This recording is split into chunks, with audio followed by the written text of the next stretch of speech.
Oh, let's see if I remember how to do this. Because I'm back. Whew, I'm back. That feels crazy to say that.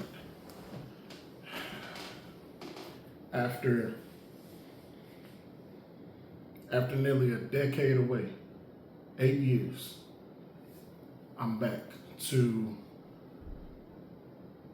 what got me started in this creativity life. I'm back to my first passion, my first love. I'm back to my escape from the world. I'm back to the one thing that got me through life. One thing that got me through childhood. One thing that got me through trauma. One thing that gave me my motivation to succeed in life.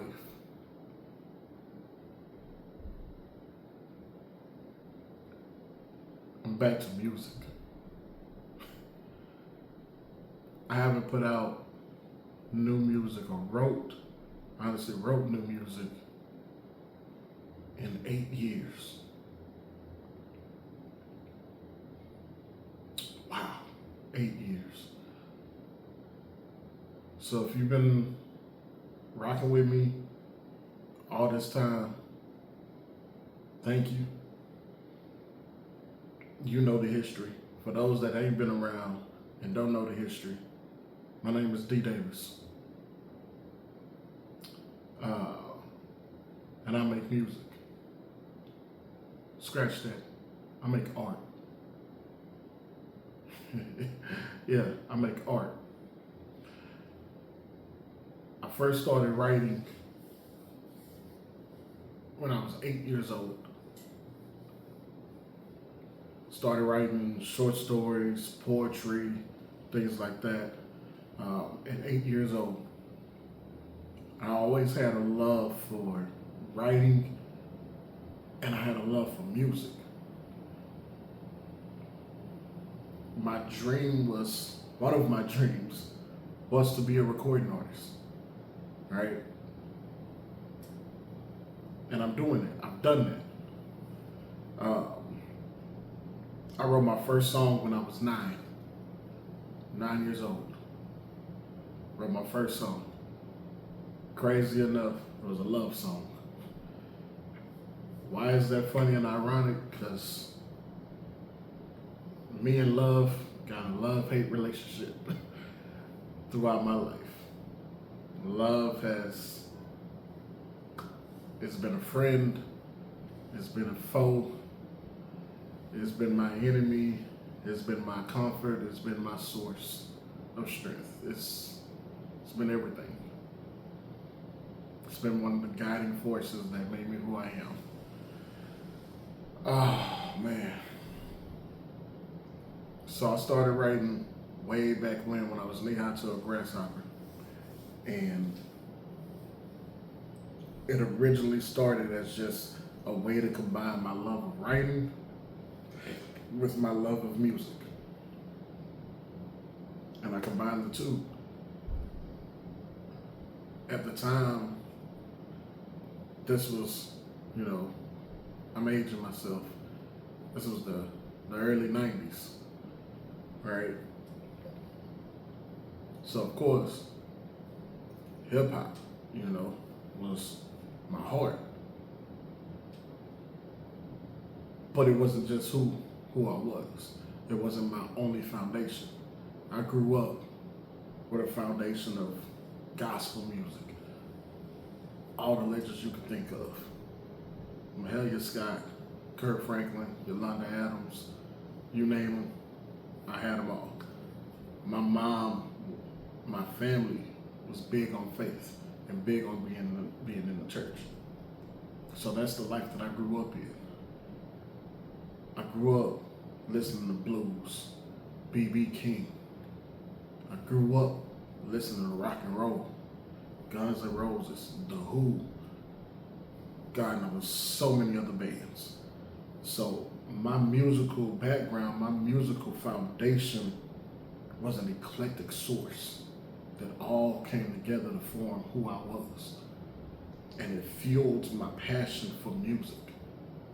Music became my escape from life. My childhood wasn't the best, in my opinion. A lot of trauma, a lot of, bad situations, absentee father, moving around a lot. The man I considered to be my father was actually my stepfather. Him and my mom divorced when I was 8 years old. And I remember sitting him down one day and having a talk with him, man to man, at 8 years old, man to man, having a talk. And I remember specifically telling him, I love you. I understand. I understand you and mom ain't gonna be together. Just promise me that you'll still come around for me and my little sister. I vividly remember sitting on the edge of my bed at 8 years old, telling a grown man, just promise me that you're gonna come around. Promise me you'll still be there. And what I was saying was, promise me you're still gonna love me. What I was saying was, I need you. And I didn't realize it then. I realized it as I got older. But I was screaming out that I need my father. Throughout my life, I didn't have that positive male role model. I grew up in a family of women. So I studied women, I learned women, I was raised by women. So to me, a woman is a beautiful, beautiful art source. It's a beautiful form of art. A woman's strength, her beauty, her inner strength, her outer beauty, just her personality, her resilience, just everything. Because I watched my mom try to be all those things. I watched my mom try to be strong. I watched my mom try to raise me into a man as best as she could. I watched my mom try to raise my little sister. But most importantly, I watched my mom try to honor God. I could see my mom hurting. I didn't understand it. It took me many, many years later to fully understand who my mom was and where she was at in life during all those times. But I could see early on, the pain. And I thank her for that, because she put that in me. My mom was tough, but it gave me those life lessons that I needed to become who I am today.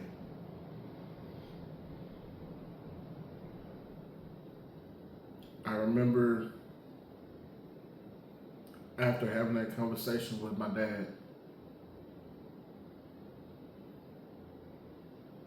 I continued to live life.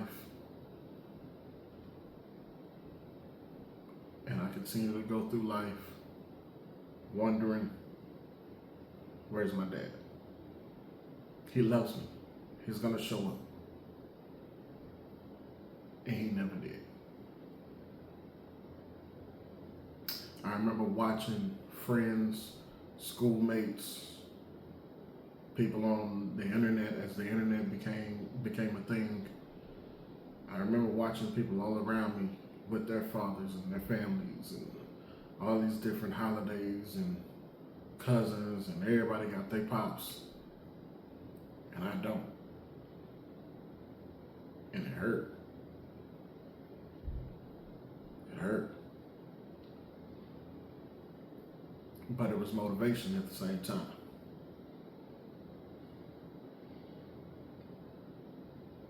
I remember there were nights that at 8 years old,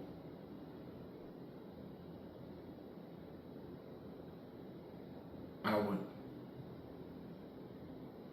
cry my mom to sleep, make her eat,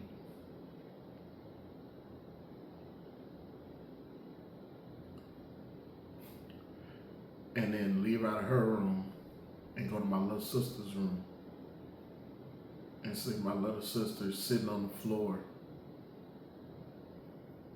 not even wanting to play with her toys, her dolls, none of that, just the life, the energy, the joy being gone. And I remember sitting with my little sister, trying to play with her, cheer her up, and then crying her to sleep too.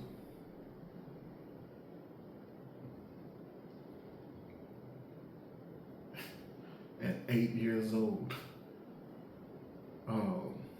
And then I would go to my room and just sit. I would just sit in silence some days. Other days, I'd grab my headphones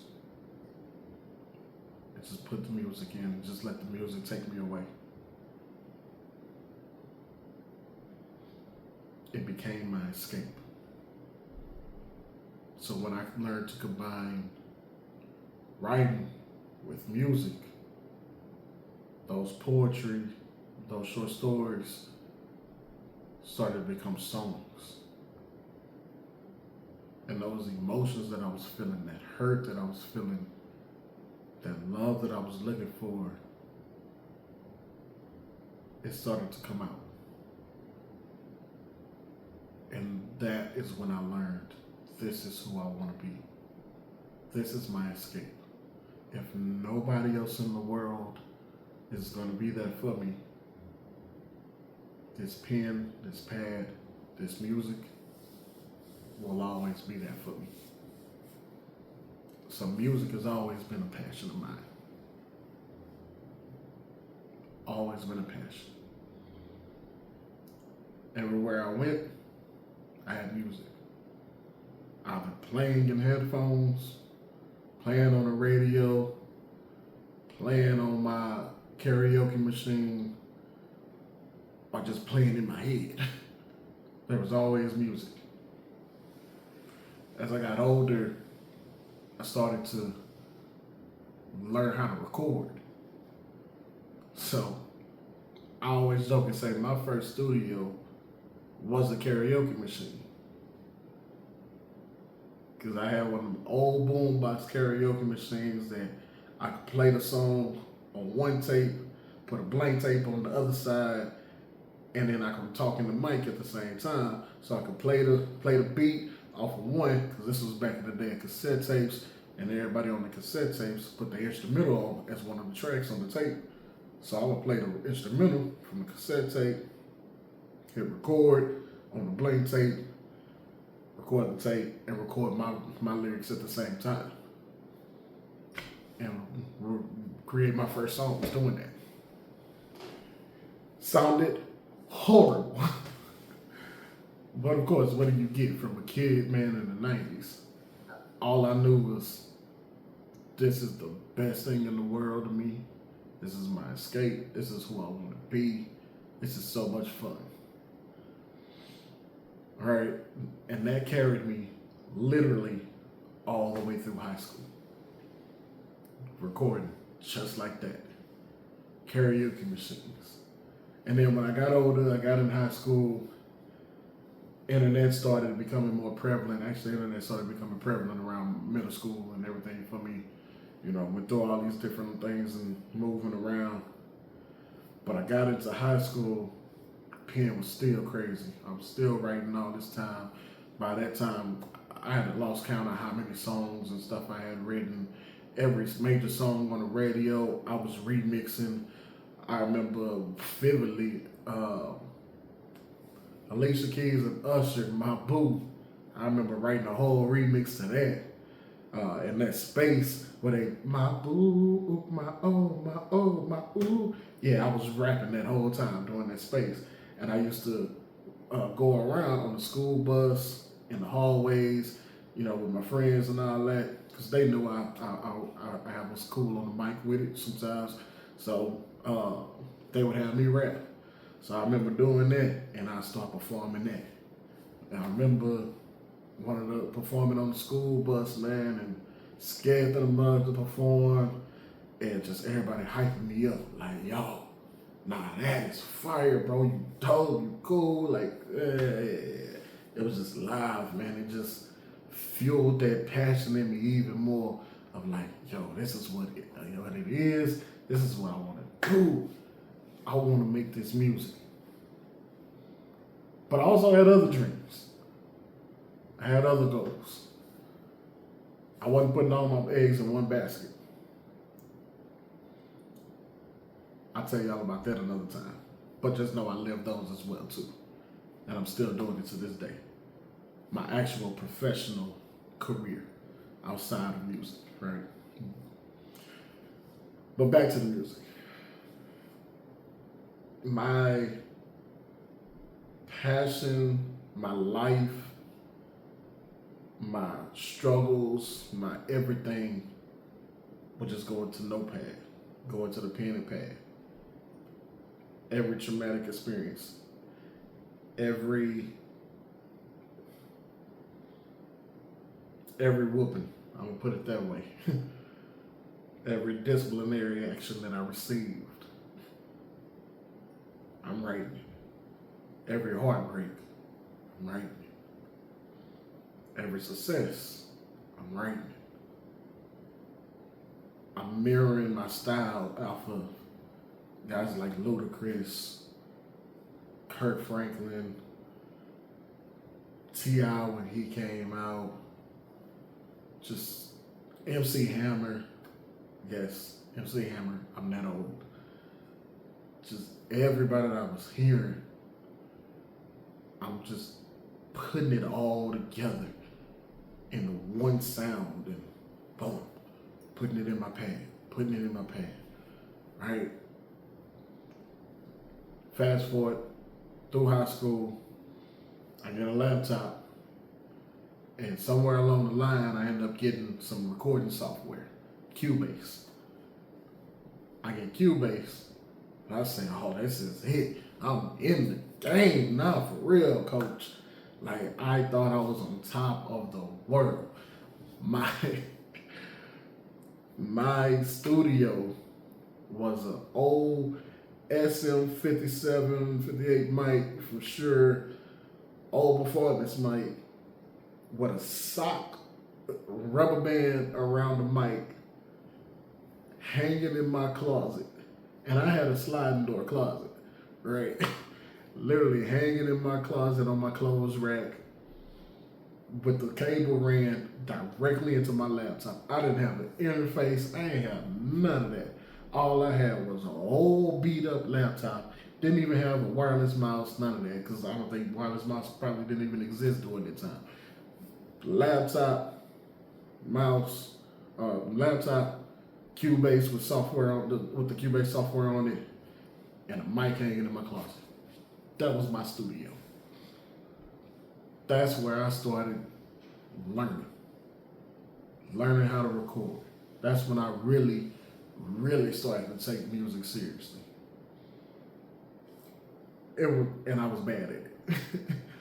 I was bad at it. I remember being on top of the world when I recorded my first song in Cubase. You could hear the door opening and closing while I'm going in and out of the booth, because I only had one pair of headphones, so I would have to either wear the headphones if my cable was long enough, or I can move my laptop close enough. I would have to wear my headphones while I'm recording in order to hear, or I would have to play the beat from the laptop and then run in the closet and kind of halfway close the door so that I can hear the beat playing while I'm recording into the mic. It was janky and ghetto as a mug, but I made it work. Made it work. Over time, I learned how to edit, learned how to stack my vocals. Like, what? That was like the craziest thing to me, to learn how to stack and record my vocals over top of each other. Because I used to just try to one take Jake everything. Because I didn't know. I ain't know nothing. I learned how to stack the vocals. I learned how to line my vocals. Trust me, there were a lot of songs that I recorded that was completely off beat because I didn't know how to line my vocals up on the beat. I ain't know none of that stuff, man. But over time, I learned. Had my mama get in the booth on a couple of songs. I think I had 1 or 2 songs that I had my mama jump on. To this day, I think I still have some of them songs. And I might release them. I might release them. I might even put them in this video, just so y'all can hear. All right. But those were the humble beginnings that I came from. Karaoke machine, janky studio, laptop, hanging mic with Cubase. But it was earning my battle scars, earning my stripes. It was still fueling my love, fueling my passion, fueling who I am. I just didn't know it. It was creating the Dwayne that I am today. So we keep on going,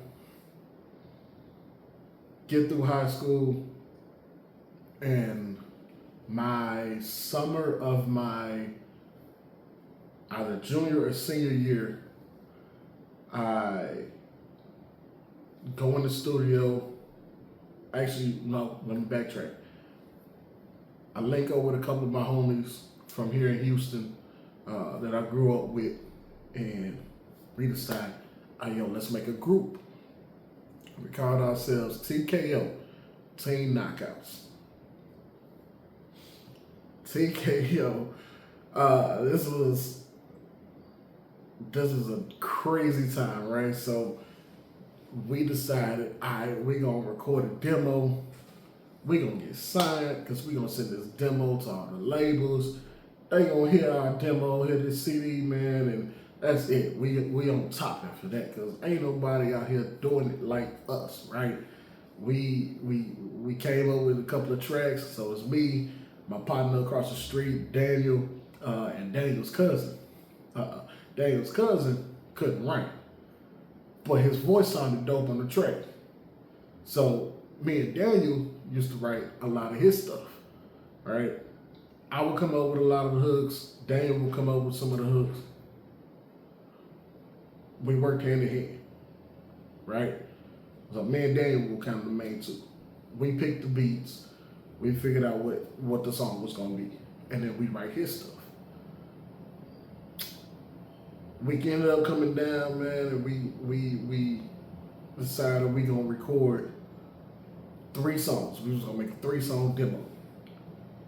2 songs that had all of us on them, and the 3rd song was a solo song for me that we weren't going to record.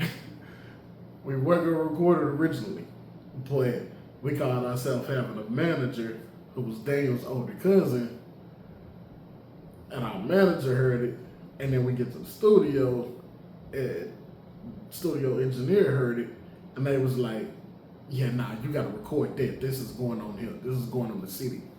Now, mind you, we're some kids, man. We're teenagers, teen knockouts, right? I don't know where I got this money from. I don't know if it was money I had saved up from my first job, from working. I don't remember.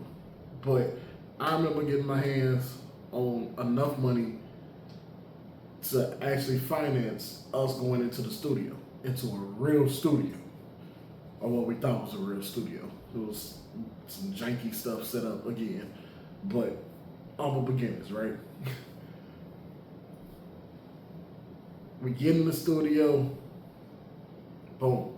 We lay the tracks down, we do our thing. We are on top of the world. On top of the world. We got a 3-song demo, professionally recorded and mixed. Oh, we ain't have no pictures, no artwork, no nothing. I remember handwriting on these CDs, putting them in envelopes that had our information on it, had the label, not the label, the manager's information or whatever as well, the contact. Putting these things in the mail, in some envelopes, and mailing them off. Ghetto. And I just knew, yo, we about to make it. And I never heard back from any of those labels. Of course, right? But we kept moving. The passion never stopped. Kept writing, kept rhyming, kept experiencing life, kept growing, kept learning who I was. We fast forward. Now I graduated high school and I moved back to Houston. Literally the day after I graduated high school, we moved back to Houston. It was me and my moms. And then shortly after that, I went out to the military. Navy, who ya? Right? While I'm in the Navy, I'm still writing, still doing my thing, right? Eventually, I'm hitting the studio, I'm writing, recording. This thing is starting to become a real passion for me. So I got to a point where I'm starting to get requests to do shows, start doing something, nothing major, just I could see it starting to pick up some steam. And I had to make a decision of, do I want to pursue this thing for real, or do I want to go with my original plan of sticking in the military? Because my original plan was actually to be a lifer, what we call a lifer, do my 20, 30 years in the military, which is crazy. If I would have did that, I would still be in to this day, because I went in the military in 2007. So it's 2024. I would still be in the military. I would have 3 years left. A little under 3 years, actually. Like, wow. Wow. Thank God I didn't do that. Because this life would be totally different. I'll be a totally different person. But I decide, all right, I can't put all my energy into this military thing anymore. I have another passion that I need to pursue. So I started pursuing the music thing. While doing the music, I started to pursue my other dream of working in asset protection, criminal justice, law enforcement, security, whatever you want to call it, right? That became my other passion. That was my other dream. Remember I told you I was going to tell you about those? Yeah. So I started to build that career, right? From the day I went into the military, that career started to build. I went into the Navy, gunner's mate. For those that don't understand those terms, it's basically like a weapons specialist, but I was also assigned to the Master at Arms, which is like the Navy version of police and stuff, right? So along the tracks of what I wanted to do. Get out the military, I continue pursuing that. While at the same time, I'm building my music. I'm doing more and more shows. I'm learning who I am. I'm 18, 19, 20 years old, right? I'm a kid still, right? But I'm getting money, what I thought was money, right? Working, got my own place. I'm living life like I'm good, bro. I got my own apartment. I was living in the hood. I was living off of Antoine and Pine. I was in the hood. That's Acres Homes, if y'all don't know. My first apartment, my rent was like $415 a month. Man, I wish I was still paying that. Right? But I felt myself becoming something. For one of the first times in my life, I started to really start to feel successful and independent. Yeah, I was still going through different things and different trauma, man, and relationships, and that's a whole other story, right? But all these things started to happen. But this one thing of music is going. I got my own place. I'm building my career. I'm on cloud 9. You can't knock me down. Or so I thought. And then I experienced my first real heartbreak. And it broke me. It broke me good.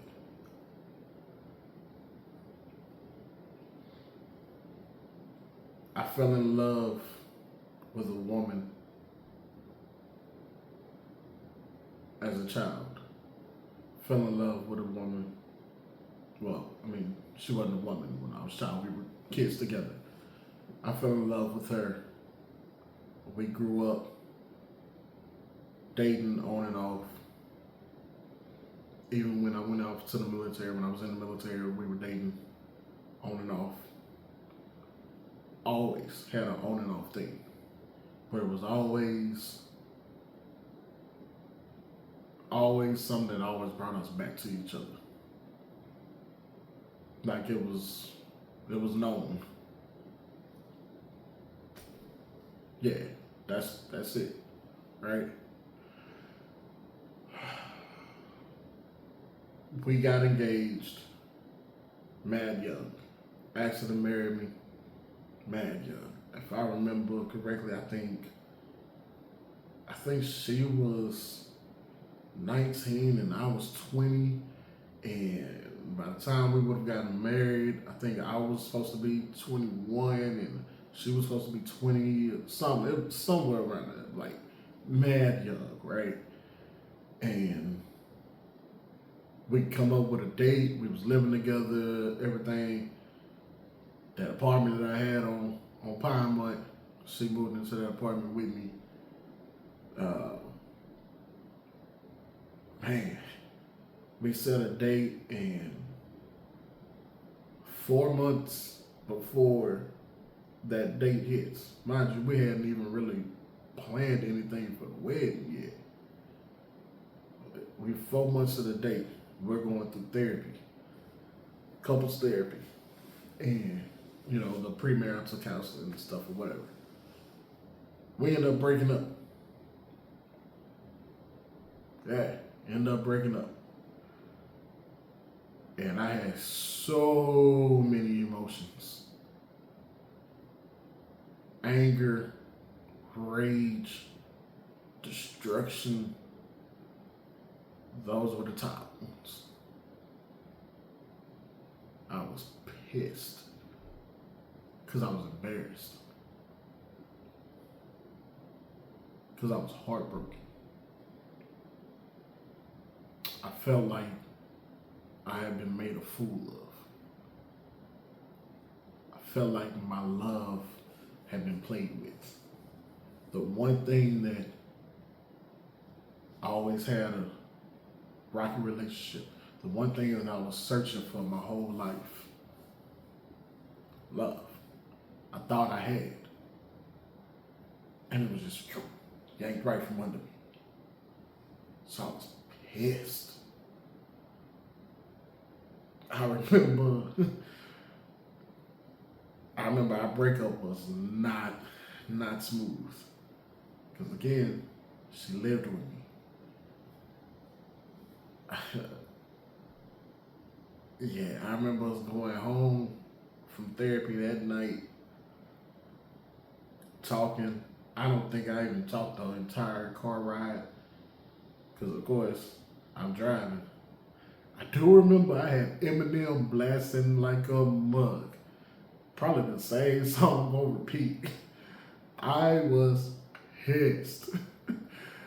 Uh, wow. But I remember us getting home and we kind of started talking, and one thing led to another on some goodbye love type of stuff, right? And that was kind of the moment I knew for sure. I'm like, this relationship is for real done. We for real is over with. And I began the journey of healing. She moves out, and I began to move on. How I ended up moving on, I dove head first into music, half first in my writing. Ironically, one of my biggest songs was kind of inspired by her and the relationship. The second verse of XOXO, I talked about that relationship. Which she knows. She recently found out a couple of years ago because we've been back in touch. You know, we cool and everything, man. Now, so, but we did not talk for a very long time because I was pissed. But eventually, I grew. I matured. I say, look, that's old. That's in the past. We were kids. We're adults now. We can move forward, right? So, you know who you are. Much love to you, Shawty.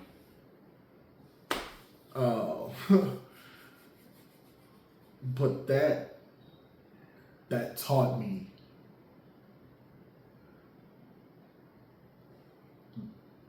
dive first into the passion. That taught me how to express myself. That taught me how to be vulnerable. That taught me how life operates. That taught me that life is just a mother effer. Like, the one thing that you can want in life, it may never happen. It may not be the right time. You may think it's the right time, but it's not the right time for it. And I didn't understand that fully then. But kept on living life. And I started to get it.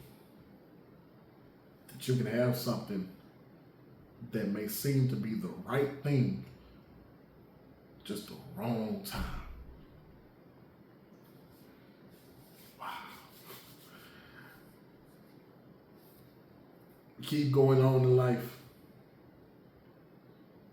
I keep growing in my career, both music and professional, doing my thing, right? I remained single, dating for on and off here and there, whatever, right?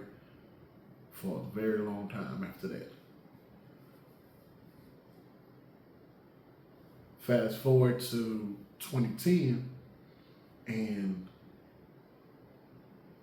that passion in music and my passion for people and community, my passion to help, exploded in a way that I did not see coming. 2010, I remember coming home and I jumped on Craigslist.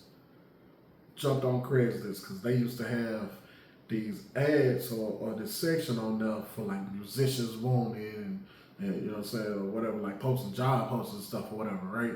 So I would go in there looking for people who was looking for artists to either write songs or perform or whatever, right?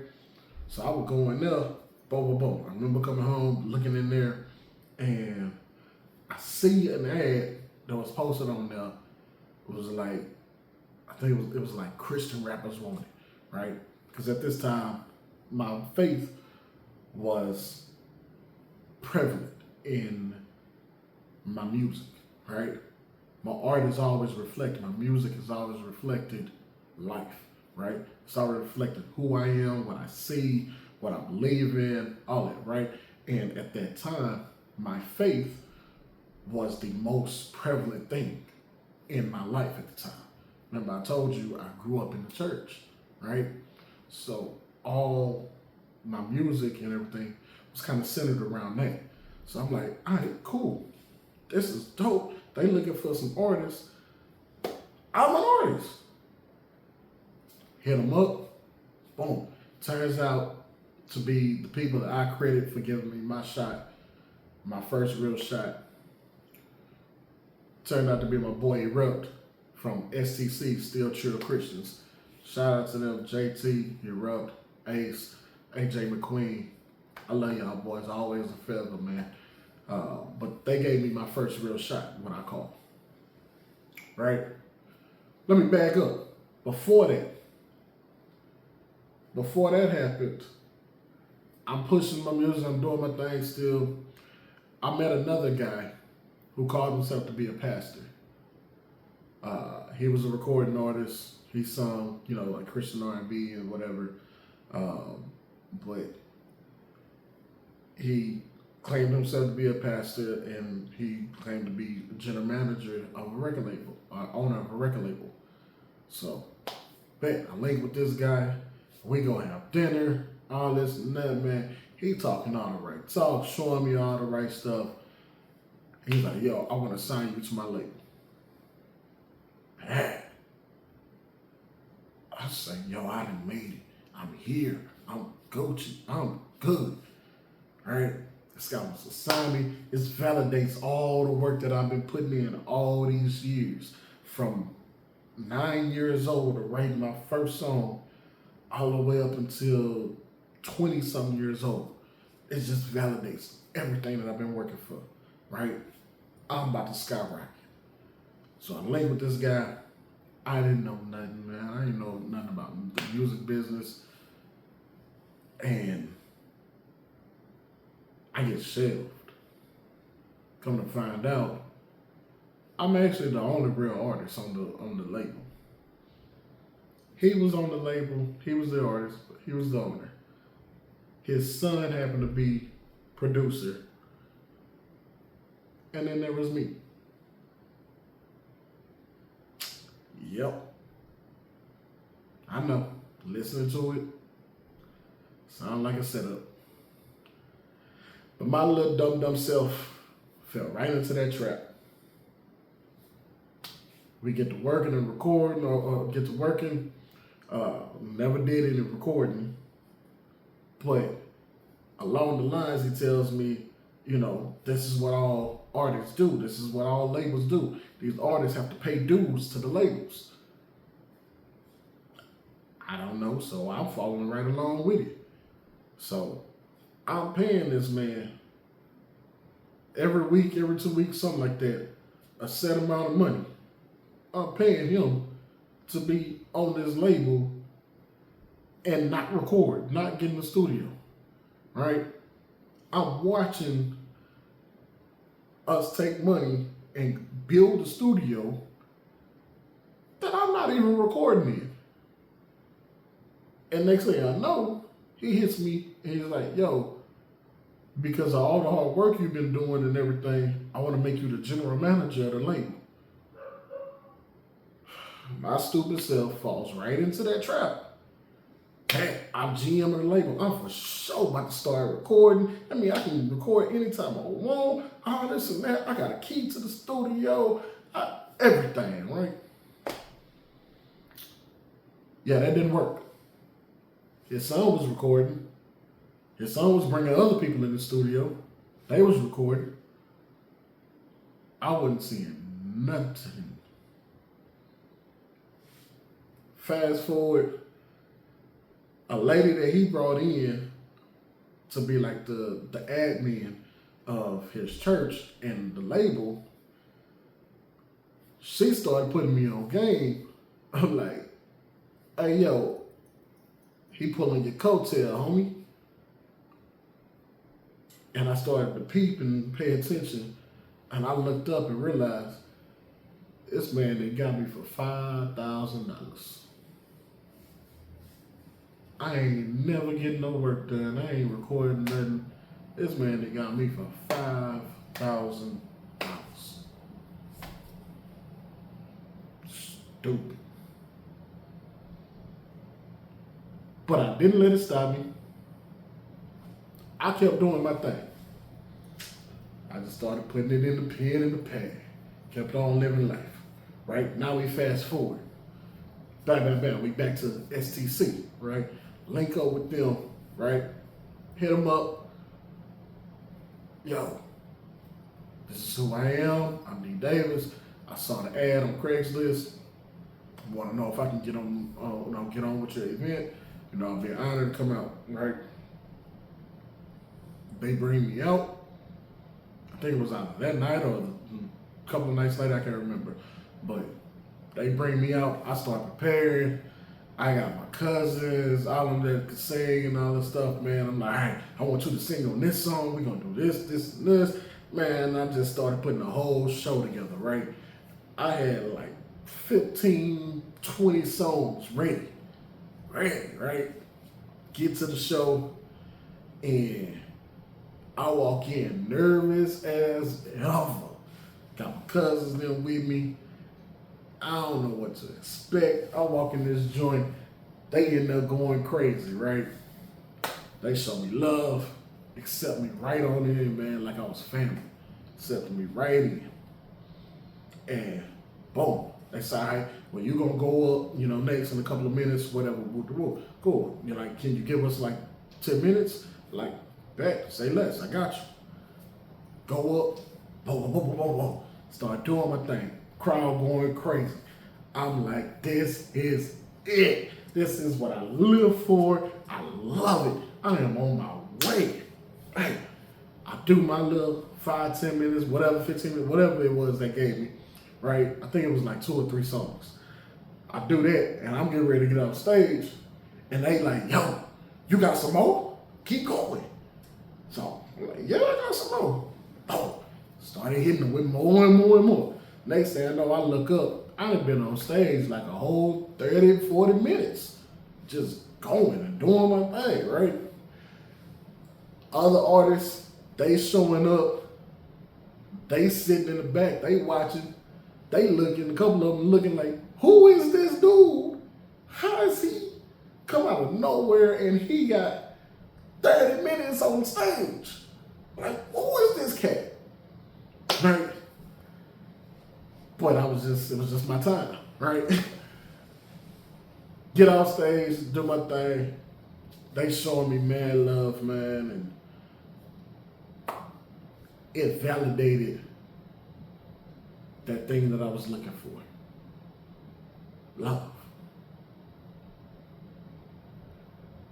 I ended up linking up with another artist that was there at the time. That artist, me and him ended up doing a lot of stuff together. That artist ended up linking me in with a bunch of other guys. Through all that, I ended up linking up with my guy Trey 9, Hip Hop Hope Missions, Eyes on Me Inc. Right? And if you know my history, you know I did a whole lot of stuff. But Eyes on Me, Hip Hop Hope Missions, and Trey 9.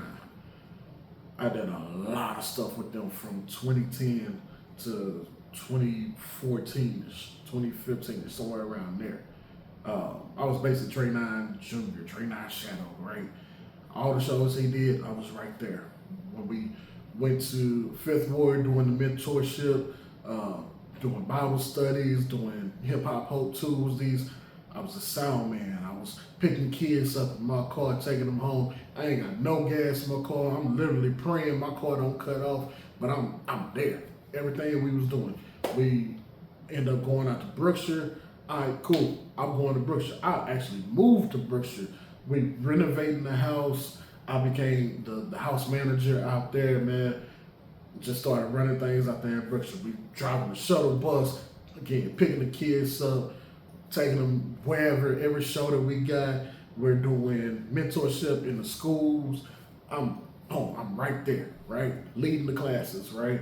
I'm leading the charge, right? We started the church. Me and Trey Nine sitting right there. There was days it was literally me and Trey Nine, literally the only two sitting in the church, right, that we started, right? But everything, man, everything, I was there. From mentoring kids to feeding the homeless to being in the jails and doing life groups in jails, to doing those same life groups and shows in our prisons all across Texas. I mean, you name it. When it came to the community and the streets, I was there. Mind you, I'm still in my early 20s.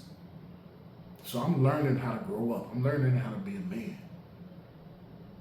All during this time. During this time, social media is starting to boom for real, right? So I'm literally growing up and learning life in the spotlight in front of everybody, or what I felt like was everybody. My image, the image of D. Davis, started to grow to a certain point where I couldn't say certain things. I couldn't move a certain way. I couldn't be connected to certain people. So a lot of the relationships that I had formed growing up, I let them go.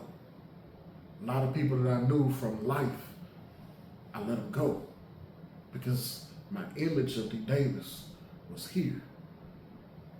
And I have to live according to that image, that standard, or so I thought. I remember I'm 21, 22 years old, and I got kids looking up to me as a mentor, as a big brother, looking to me for guidance. I got people that's 30, 40, 50 years old looking at me as a brother, as a mentor, looking for guidance. And I'm like, yo, I'm 21, 22 years old. But I took it all on. I took it all on because I knew this was my way of giving love back to the community, giving love to my people. This is my way of showing God that I loved him. Or so I thought. Eventually, we fast forward, 4 years later, and I started getting to a point where the image of D. Davis was so strong or so high, or so I thought, that who D. Davis was no longer matched up with who Dwayne was. Dwayne wanted to say certain things. Dwayne wanted to speak on certain topics. Dwayne wanted to write certain songs. Dwayne wanted to do certain things in his life and his career. But Dwayne couldn't do those because those things didn't align with D. Davis. And if Dwayne do those things, it kills everything that D. Davis had worked for. It also would alienate all the relationships that I had built. All of the love that I had built. That love that I had built and put inside that I thought was the real thing. If Dwayne did what Dwayne wanted to do, all of that would go away.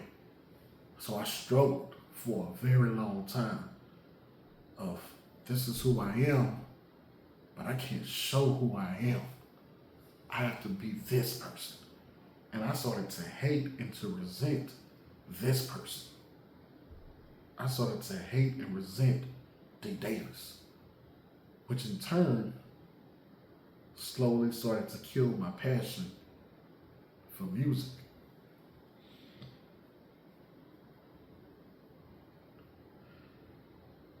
I end up making the decision to split away from Eyes on Me Hip Hop Hope. That was end of 2023. So I remember January 2024 basically was we had decided it's gonna be the fresh start of officially, okay, I'm no longer with them. Or I'm sorry, January 2014, 2013 to 2014. All right. During that time of rocking with them, I put out a couple of mixtapes, Beast Mode Overload mixtape series, Volume 1, Volume 2, Volume 3, right? Put out a bunch of different mixtapes, put out singles, album singles. So my method was always, I'll drop an album single, and then I flood with a mixtape, right? Mixtape singles, push the mixtape. Then I'll drop another album single, okay? And I'm dropping videos this whole time, and again, I'm dropping mixtape stuff. So that way I can work on my album and extend the life of my album while still putting music out. I'm still trying to stay relevant, right? So that was my formula. Album single, mixtape singles, and a mixtape, album single, mixtapes, bam, bam, bam. And I look up and I done turned that into, 5, 6, 7 year career, whatever, right? Turned it into a long time. At one point, man, I remember I was doing 2, 3 shows a day, all over Texas, off of that formula. From Houston to Austin to Dallas to San Antonio, hit, right? Then I split off because Dwayne no longer wanted the spotlight of being in the community. Dwayne wanted to just do the work in the community without having to grab the camera and say, look at me, I'm in the community, I need your help, I need you to help fund me working in the community, and we're trying to do and want to do all these different things. I didn't want to do that anymore.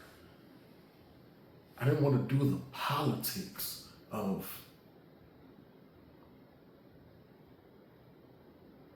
being a community activist. I didn't want to do the politics of music, of Christian hip hop, as we call it. I just got tired of all that. I wanted to make my music and take care of my people from the background. So I split off. Decided I gotta go do my own thing. And that's what I started to do. Same year, 2014, I meet a woman, and in less than a year, we got married. I ignored all the red flags. We had our first date in, I think, April or May of 2014. A couple of weeks later, mind you, I had just split off from Hip Hop Hope. So I got my apartment in January 2014. I got my job in December 2013, my apartment in January 2014, and then started dating her in like March, April, May, somewhere around there, 2014. September of 2014, we was getting married. Yep, very quick. Ignored all the red flags. But I pursued it because I just knew this is the love that I've been looking for. This is the love I've been wanting. This person rock with me. We got a great connection. We cool. This is everything, right? I just knew it was it. It felt like This was my when I'm becoming someone that was becoming my best friend, right? And then over time, we actually did become best friends, right? So we get married. She moves into my apartment with me. Uh, I was not on Pine Money at this time. I had moved. Uh, I moved off 45 near Spring, right? If you know, 45 in 1960, kind of right over there. Uh, but she moves in with me. I'm working. We good. I'm buying, everything that we need. Everything's being financed by me. I buy her a car, just everything, right? I accept her. Her family began to accept me. I accepted her family. Her little cousins, we helping raise them as if they're our own kids, just everything, right? Like I've dove head first because to me, this is the love that I've been looking for. This is the love that I watched everybody around me obtain. This is the love that I watched escape me and get pulled from under me. So I'm head first in it because I ain't letting it go, right? Or so I thought. We go through what we go through. We keep on living life, man. And come 2016, I knew it was the end, right? We had a rough patch. We had not a rough patch. We had a rough marriage. We had some rough years.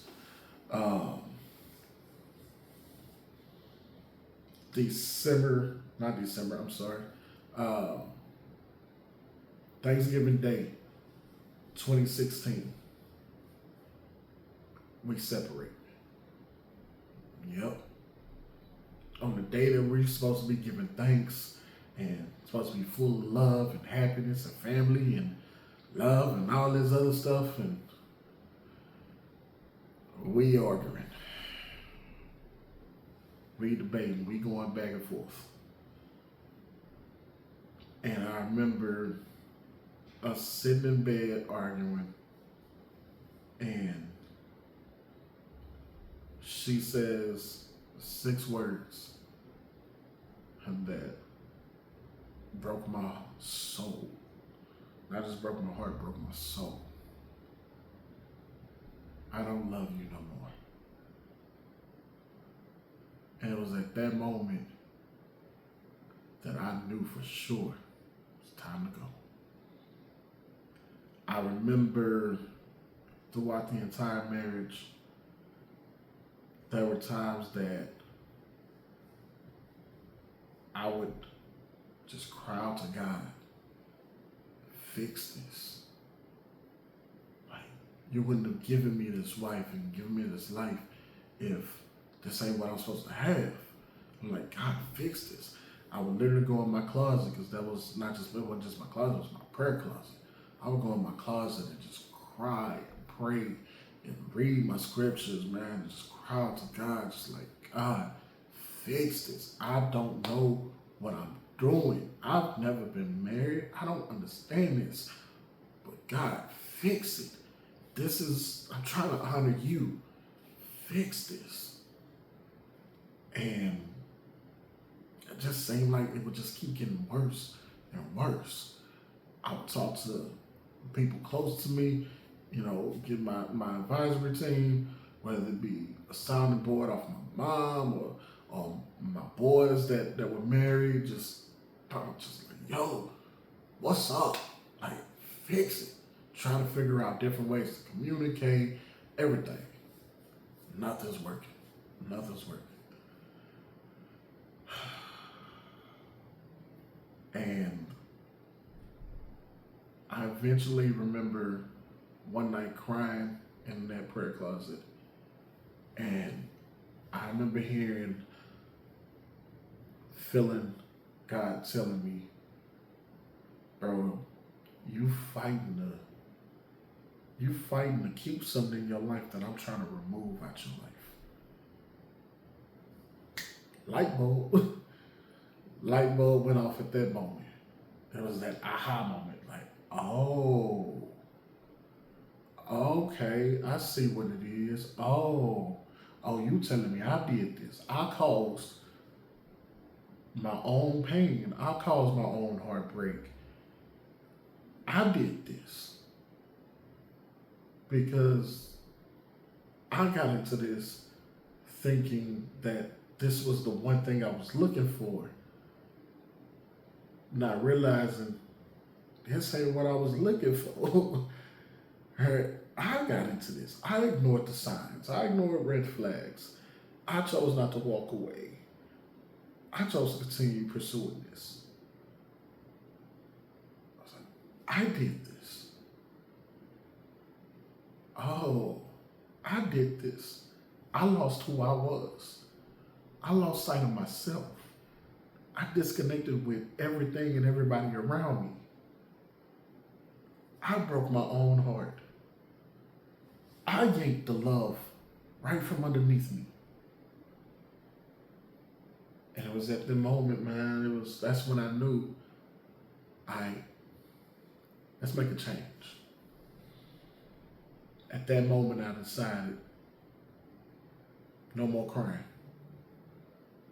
You want to take this out of my life, God? So be it. And I started to prepare. This was in 2015 when all this started to happen. Mind you, I said we didn't get separate. We didn't separate until Thanksgiving 2016. So for a very long time, I began to prepare for what I knew was coming. And so that when those 6 words were said, bet I remember telling her, be careful what you ask for, because you just might get it. I told her that several times throughout our relationship. And when she said those 6 words, well, you getting it. I rolled over, called my aunt, said, come pick me up. Get the truck, come get me now. And it was that tone of voice that my aunt knew, yeah, I need to go get him right now. So she came over, got the truck. I remember grabbing my stuff, packing up bags, yelling, arguing, just a lot of drama. Hopping in the truck, boom, and we leave, right? Mind you, it's Thanksgiving Day. Yeah. So where we go to a source of love. We go to be with family. So I give my family and we start partying. They doing everything they can to distract me. You know, it is what it is, right? But then after everybody leaves the house, I'm in the room by myself and reality sets in. I'm separated from my wife. I'm losing love again.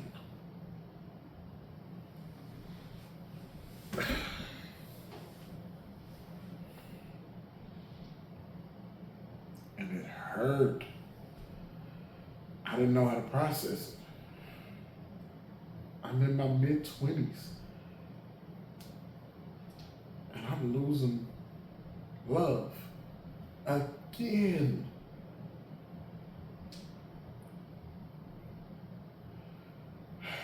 So, fast forward, we have a rough separation. March of 2017, I filed for divorce officially. We start going through the process. Crazy headaches, crazy issues, man. Just a lot of emotions. May 2017, the divorce is finalized. And I remember throughout that whole process, I'm still working.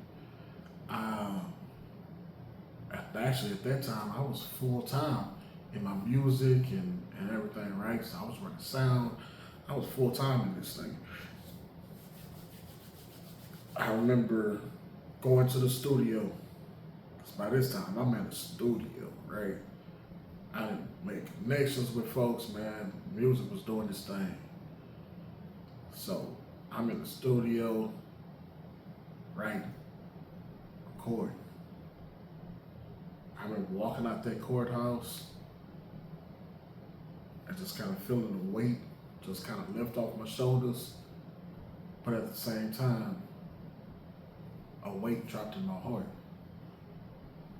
Because the reality set in again. I'm divorced. Here I go on this journey trying to find love again. So I dive head first, right into work. I started writing. I ended up creating albums, mixtapes. I ended up writing a book that I haven't released yet. I'm writing poetry. I'm running sound. I'm just everywhere. I'm head first, right? So now my career is really boom, boom, boom, boom, boom, boom. I'm a man doing my thing, right? But we fast forward. I decided, because I have started reconnecting with myself, I say, you know what? I'm not gonna keep looking for love with other people and other places. I'm gonna find the love right here. So I started reconnecting right here with me, learning who I was, learning who I was as a man, learning who I was as a human, learning who I was as a creative, as an employee, as a man of God, just everything, as a friend, as a brother, as a cousin, as a homie, just learning me, reconnecting with me, right? I did that for a whole year. Pretty much all of 2017 was just, kick back, go through your healing process, and relearn who you are. So I do that all of 2017. I didn't date, I didn't do none of that. April of 2018 rolls around and I heard a little voice that say, it's time for you to leave Houston. Matter of fact, it's time for you to leave Texas. And I just kept hearing one very specific area that says, this is where you need to go. I'm fighting it because I'm like, Houston and Texas is my home. This is where I done built my entire life, my career, everything I love, everything I know is Houston, is Texas, is the Dallas area, because I did high school out in that way. It's Houston, this is it, this is me. Like, and you telling me now it's time to leave? I went off to the military and came back to Houston. Like, Houston was home. Texas was home. Which to me equated Houston and Texas is love. And now I'm being told, I'm being led to walk away from it? So you want me to walk away from love again? So I struggled. And I kept starting seeing signs after sign that will pop up and let me know, if you don't get up off your A and go here like I'm telling you to go. So eventually I said, all right, I'm gonna stop fighting.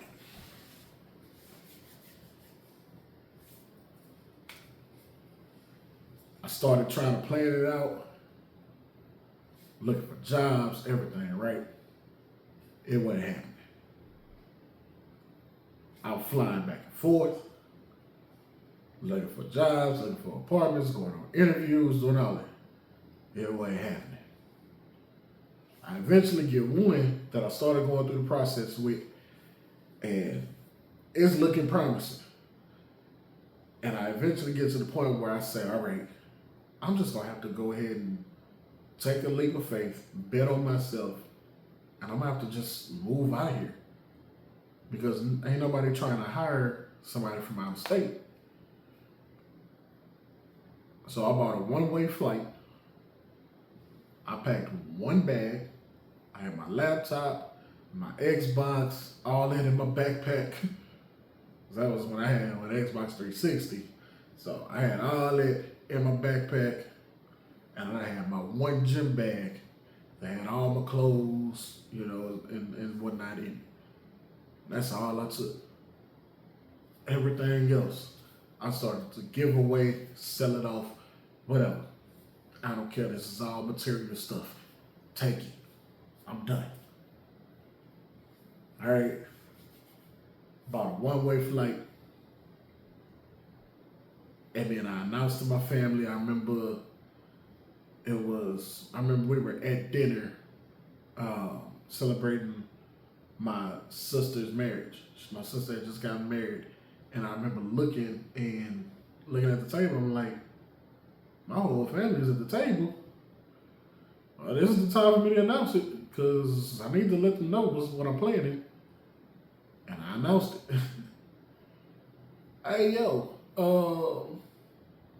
I'm moving to Denver, Colorado in a week. They all, what? Yeah. I said what I said. I'm moving to Colorado in a week. Yeah, I already bought my flight. I'm out. Oh, they thought I was playing. They didn't think I really would do it. And then that day came. Deuces. Hopped on my flight. And I left Texas. And I went to Colorado. I had no job. I had no apartment. Nowhere to live. And a couple of $100 in my pocket. Yep. Not struggle. But of course I tell my family and everybody, oh yeah, I got people out there, man. I'm gonna be staying with people I know. I'm good. Don't worry, I got it. I'm good. Right? Yeah, I ain't had none of that. I went out there blind. When I first got out there, I was staying in hotels, right? Because I had a couple of hundred, I had some money, right? So I'm like, all right, cool. I'm gonna stay in these hotels. I got just enough money to get me through to, pay for these hotels. Because I'm going through this job process, right? And it's looking promising. Like, I'm about to end up getting hired, so I'm gonna get a job. I'm gonna have this job, by the time this money run out, I'm gonna have my job, so new check will start coming in, and I'm gonna be good. Then I can take that, get out the hotels, you know what I'm saying? Go get me an apartment, boom, start living life. That was the plan, right? Yeah, that job fell through. I was literally down to the last steps. Matter of fact, I believe they actually made me a conditional job offer. It came back. I failed my eye exam. Failed my eye exam because the glasses I had at the time broke. So I couldn't use them glasses to take my eye exam because they broke. And my new glasses wasn't coming in for like another 2 weeks. Yeah. So I take the eye exam without my glasses. And that is what disqualified me from that job. So now I am in Denver, Colorado. I don't know nobody. I ain't got no money. I ain't got no money coming in. I'm stuck. So I hit the streets. I told my people I was staying with friends and family, people I knew or whatever. Didn't know nobody. I stayed on the streets. There was nights I literally slept on the street.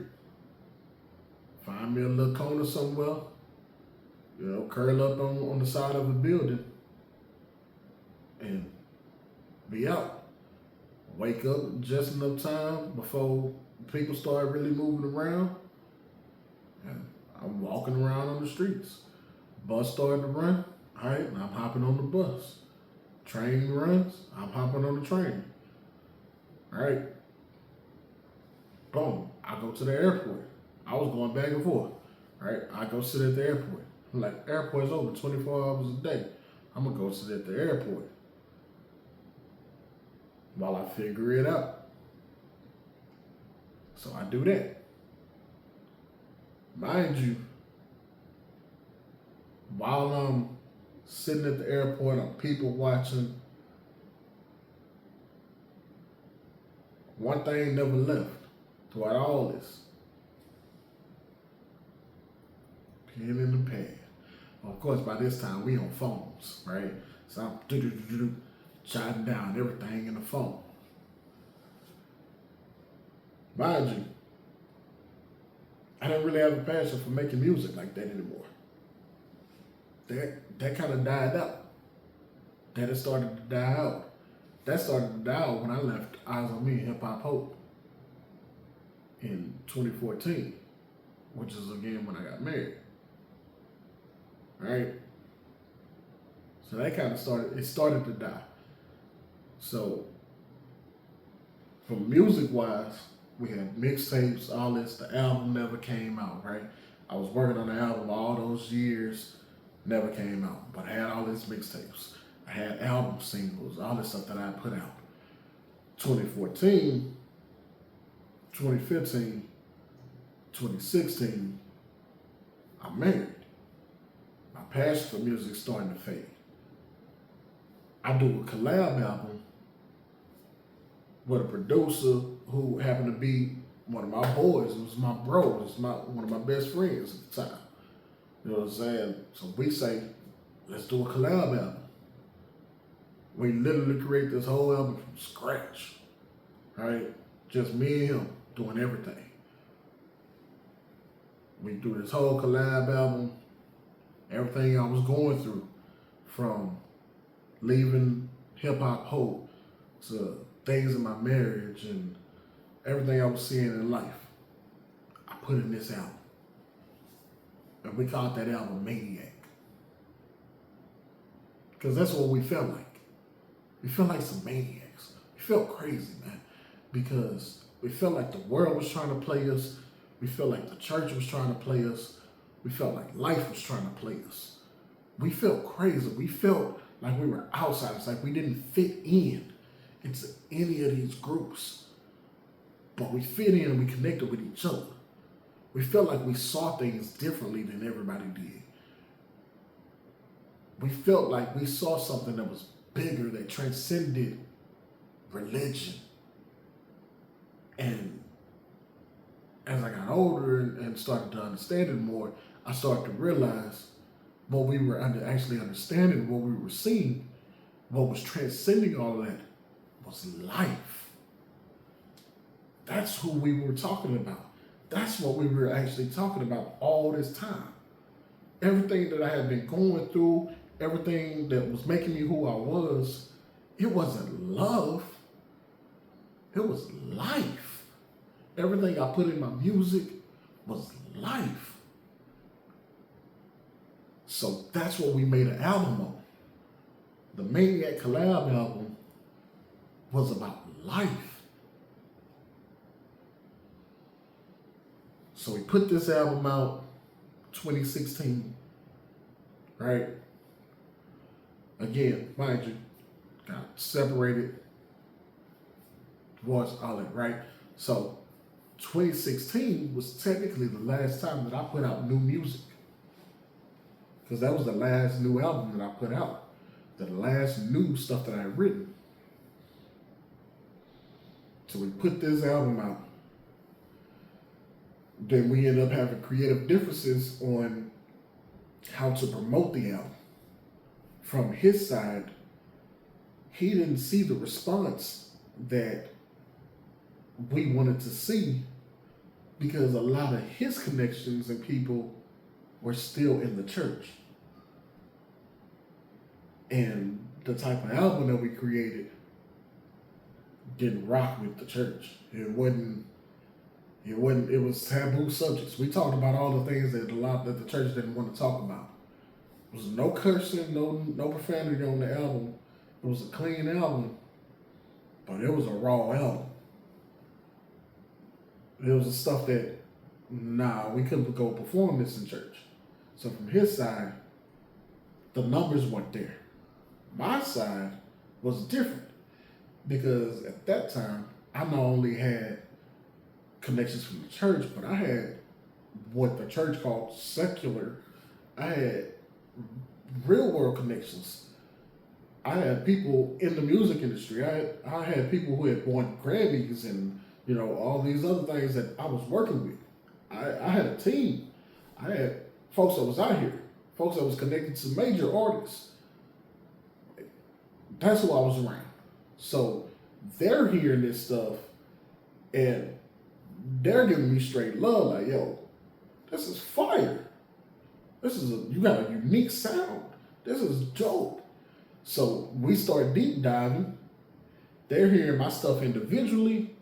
They're hearing his stuff individually and noticing that we have totally different sounds individually, but then we come together and we create a sound together. They're like, yo, this is just dope. Like, I started to make moves and starting to get stuff in place, trying to set things up for us. He didn't want to push the stuff because, again, from his side, he didn't see it. I saw it. I saw the love. I saw the life. He didn't. So, boom, album dies. Did not live up to the potential that it had, right? I had licensing set up, video games,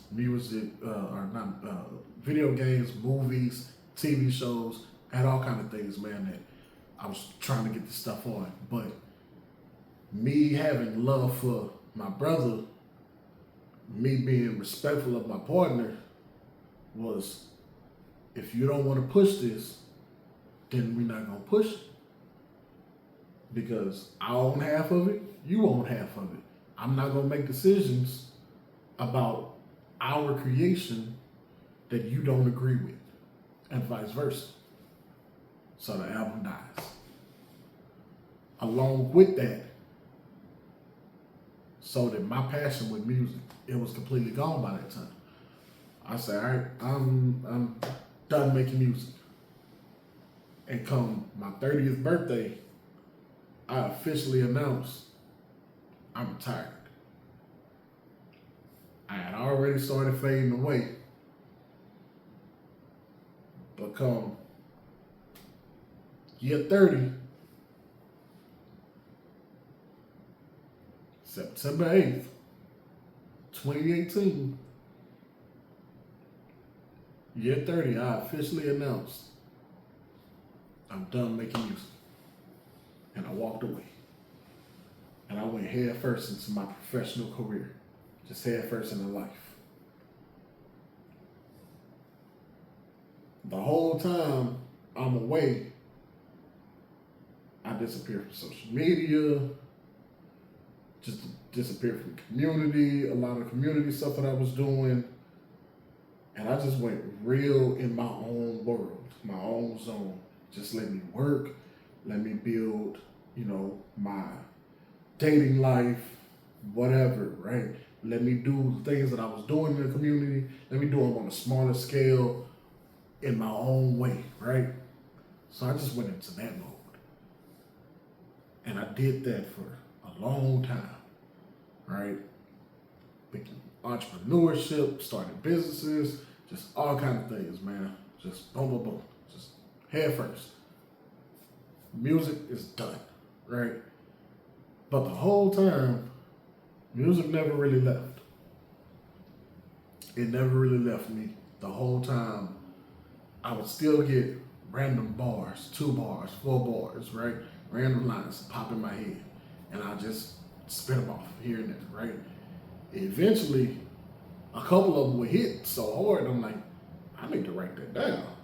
And I just started saving them in my phone. Ideas, song ideas, saved in my phone. Book ideas, saved in my phone. Things I would see as I'm walking around life, right? Walking the streets, saving it in my phone. So where I look at my phone and it's just flooded with creativity. And then I started to keep living life, and I started to notice around 2020, COVID hits, I started to feel that creativity pulling back out. And what I noticed was, again, I'm still growing and connecting with myself, learning who I am. I noticed that the passion for music, that creative side, took a back burner. But because I wasn't trying to be D. Davis anymore, I was happy with being Dwayne. Dwayne had evolved and created a way to be creative in other areas of life. Dwayne honored that creativity. Dwayne honored that love of creating art. So Dwayne started to create art in life, whether it be job, career, friendships, romantic relationships, business ventures, music, whatever, social media, right? All these different things, right? All these different things, different entities were ways that I learned how to be creative in. So that passion for creating and being in the community and helping and serving and loving, it was still there. I was still doing it, just didn't realize it. So then I realized it and I tapped into it and realized, oh, it's still here. I'm still doing this. Bam, bam, bam. So I'm doing all these different things, right? Creating in different ways. And I started to see it and view it as every one of these different pieces is a piece of art. It's its own individual piece of art. That when I put them all together, though, they form one very big, beautiful piece of art that's still being created today. And that piece of art is life, my life. So as I'm going along, come 2020, 2021, I'm doing my thing, creating. I get back into creativity online, started making all these different videos, man. Had a video go viral at one point, just all kind of stuff, right? I say, all right, I'm start getting back in front of this camera. I'm start coming back alive. Start letting people see my face, because I was away. I was gone. I had built my life so private. Didn't nobody know where I was at, what I was doing. I can pop up at work today, talk to a homie, and then they call me 5 hours later, and I'm on the other side of the world. That's the kind of life I had built. Gone, right? In my own world. But when they need me, they knew I'm there. I would pop up, right? Through this, I started watching people I love and family and everything happening online, because I reclused myself and I built a life that kept me busy, kept me moving. So the way I stayed connected to people was online. I got extended family, extended nieces and nephews to this day that I still ain't met. But I watched them grow up, watched their entire life grow up on social media. Just because, boom, I'm moving. My career is booming, it's doing its thing, right? It's what I wanted. from 8 years old. Those dreams, I was living them. Those dreams I turned into reality, right? So I'm creating life, right? And then somewhere along the line, music started to come back. I'm like, wait a minute, I'm starting to feel this passion again. I'm starting to feel like writing, for real. So all those little random bars that I have been saving in my phone, those random song ideas, I'm looking at them from over the years. I'm looking at them, and the next thing I know, they're starting to turn into songs. They started turning into verses. They started turning into actual hook ideas, actual hooks, choruses. So I'm like, I thought I was done with music, but I feel like it's calling me back. I feel like it's pulling me back. I love this too much. It's pulling me right back.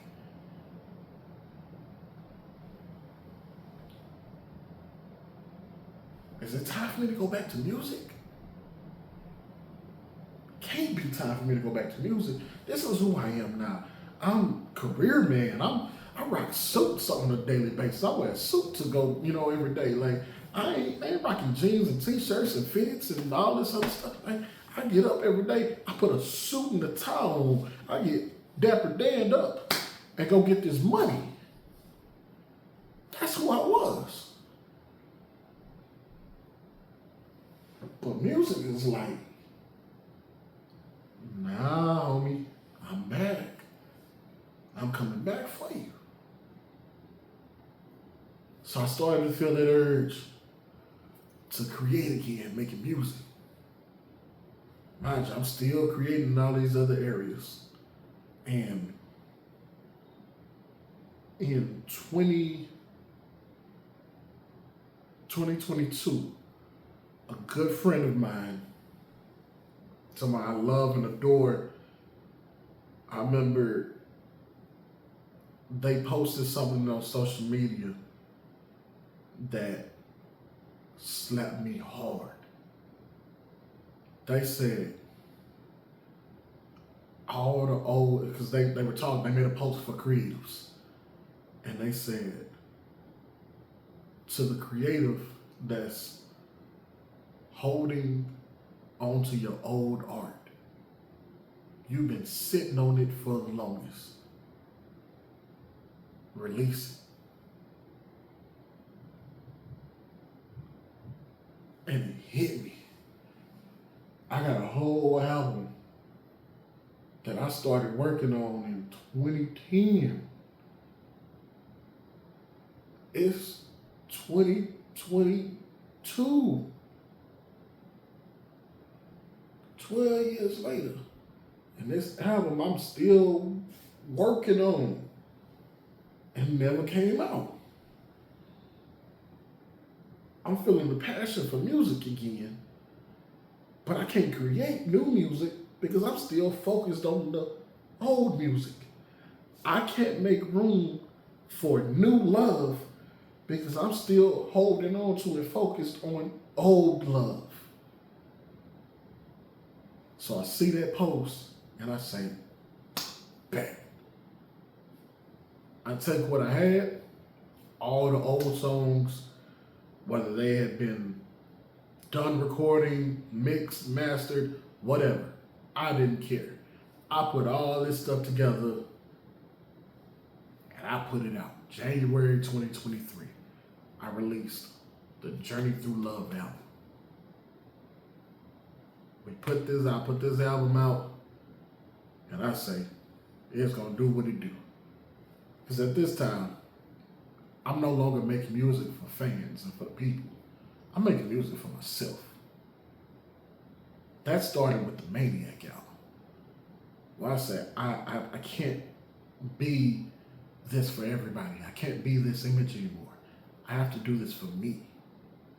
I have to do this because it's what I love. It's who I am.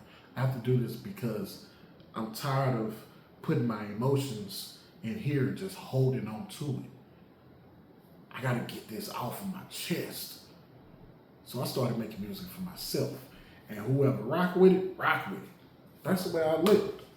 And that's where I still live and make music to this day. I rap, I create what I create, and who rocks with it, they rock with it. Right? So I put out the Journey Through Love album. At the time, I was living in Miami, doing my thing down there, right? Put this album out, and I'm getting good, getting some feedback, man. People are loving it, right? The folks that's hearing it. And the one thing that was consistent throughout it was everybody that was hearing it couldn't believe that this was stuff that I had wrote and recorded 10, 15 years ago. It's like, yo, I put that song out and that video 12 years ago. I'm like, yo, bro, this stuff is banging. It sounds like it's brand new, it's fresh. So I'm like, is it time for me to do this again? Because y'all are telling me this stuff is still relevant. And again, I'm in Miami, which is a big city for entertainment and music. So a lot of people that I'm talking to are in these industries. And you telling me stuff that I did a decade ago still here? And I know I got a phone full of new stuff. I think it's time for me to do this again. So I put that album out. I started writing. Started doing my thing, right? I ended up moving back to Houston in 2023. April of 2023. I moved back to Houston.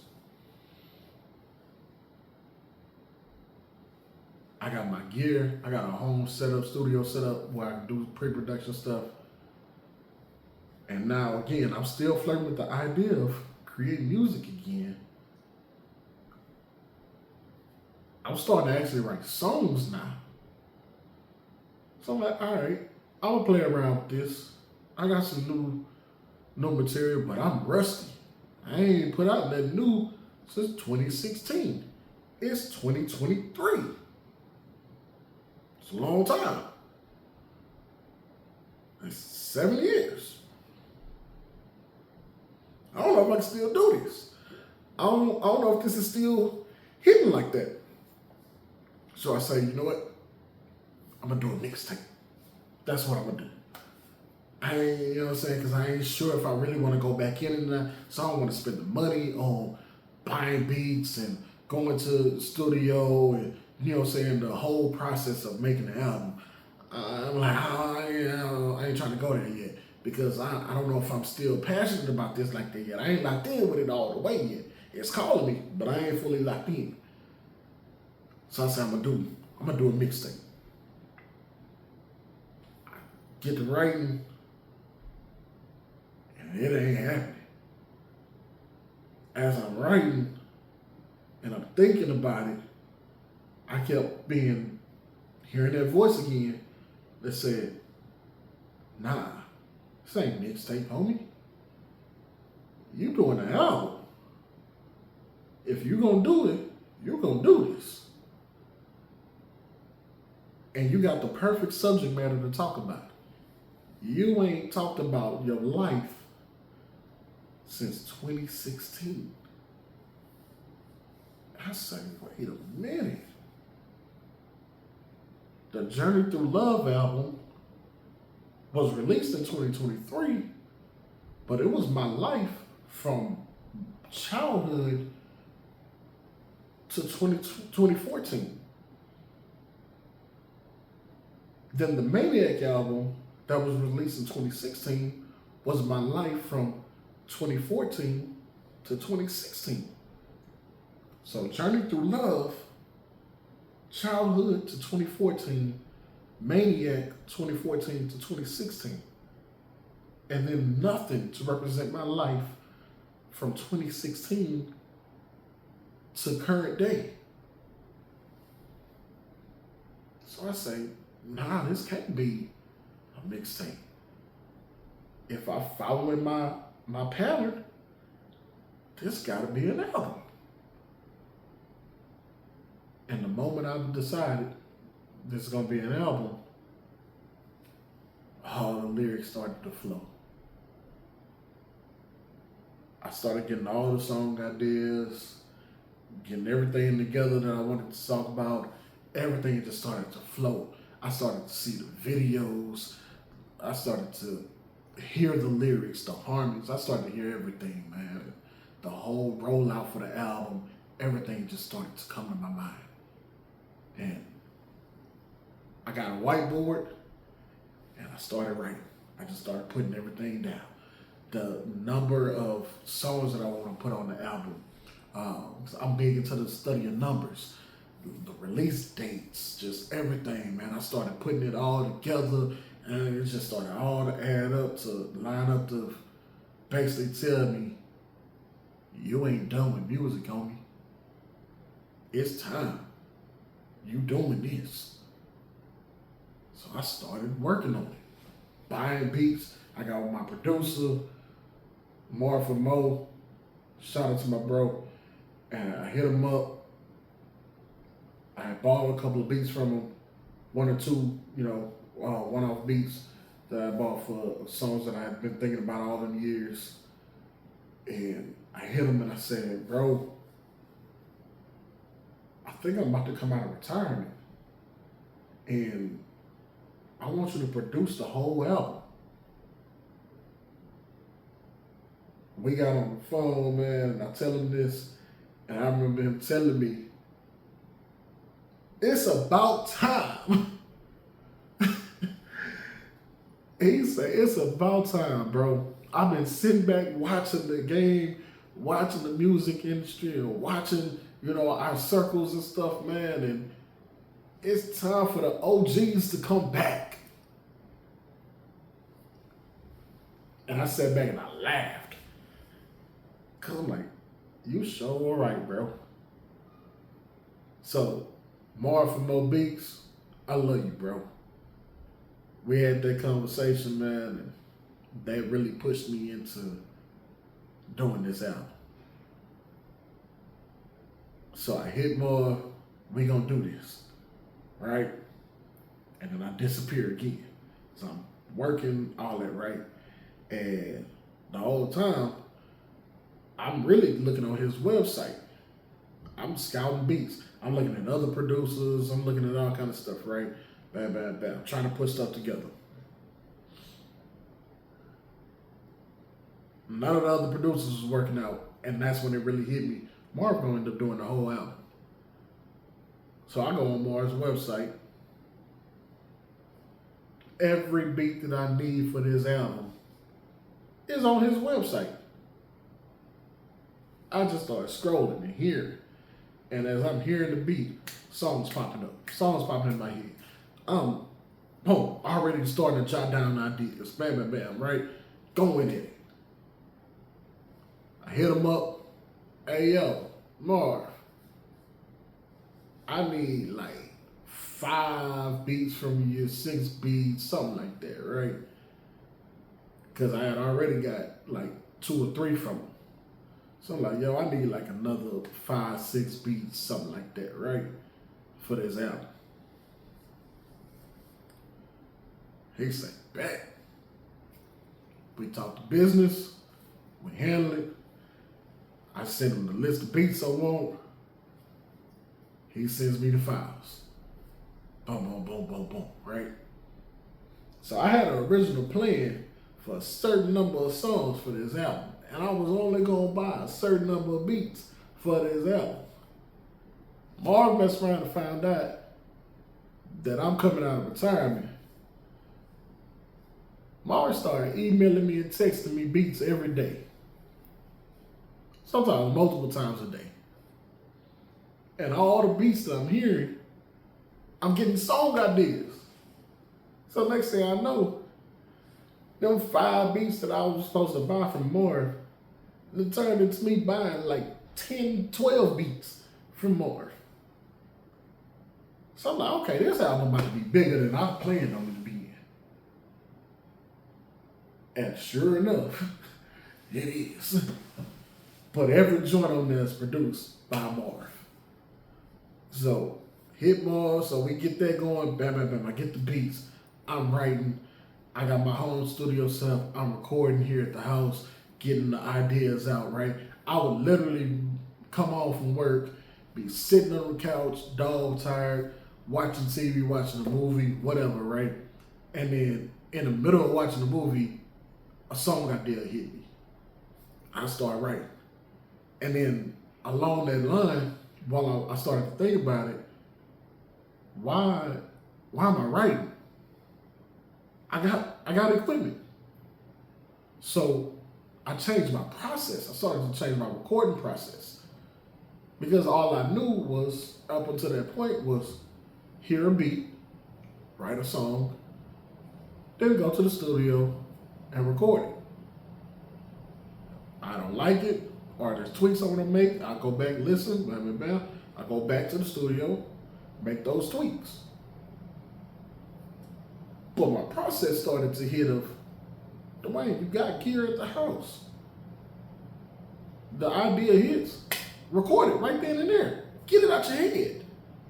So that's what I started to do. I started to write and record at the same time.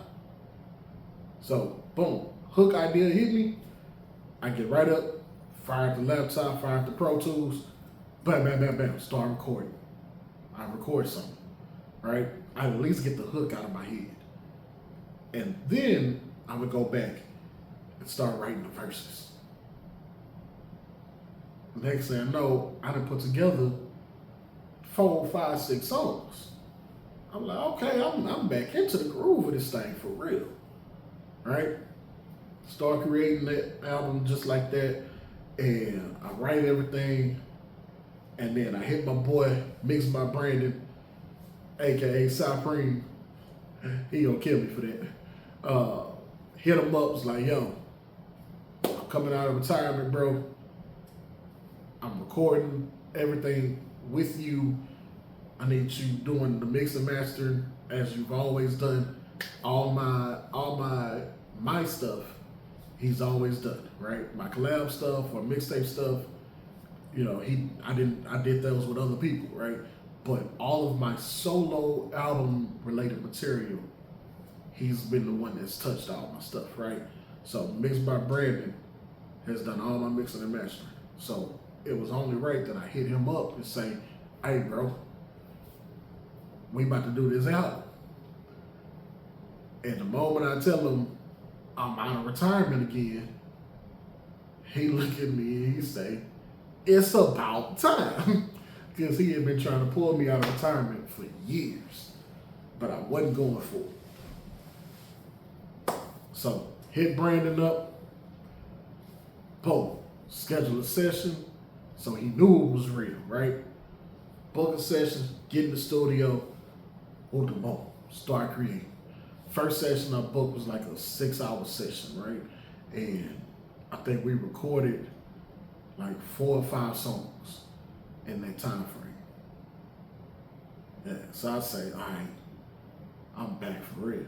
If I can get back in the studio and drop 4 or 5 songs in a 6-hour block, I think I'm back at this.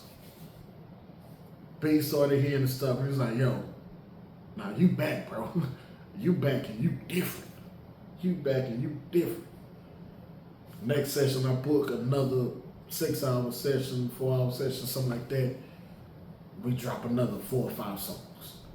Boom, get it. We're having our conversations throughout, and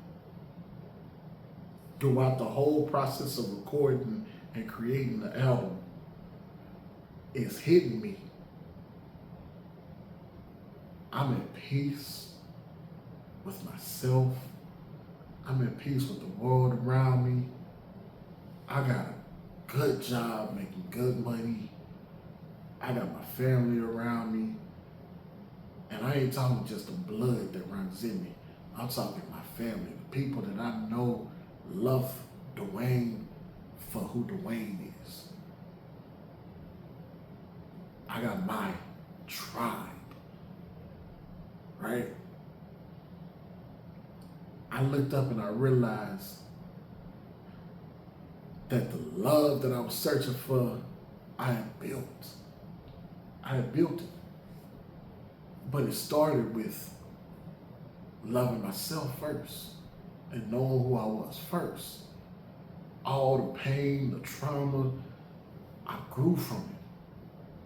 I wasn't mad no more. I wasn't hurt no more. I was at peace. I'm still at peace. And that's when the album title hit me. I'm free. I'm free.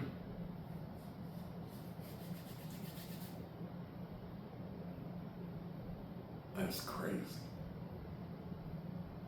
All the pain, all the trauma, everything I've been through, man.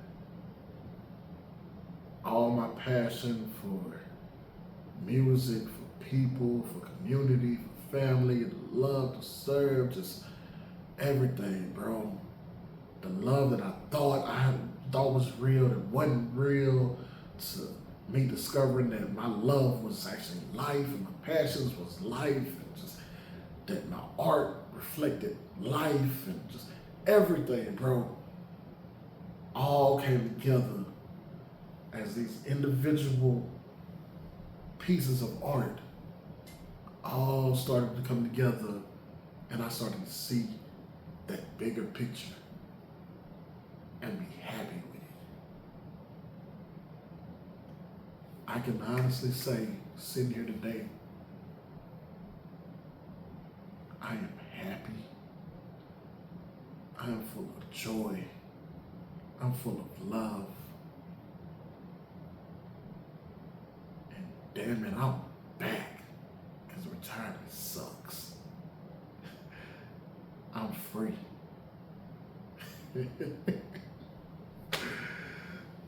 Oh, I'm free, y'all, boy.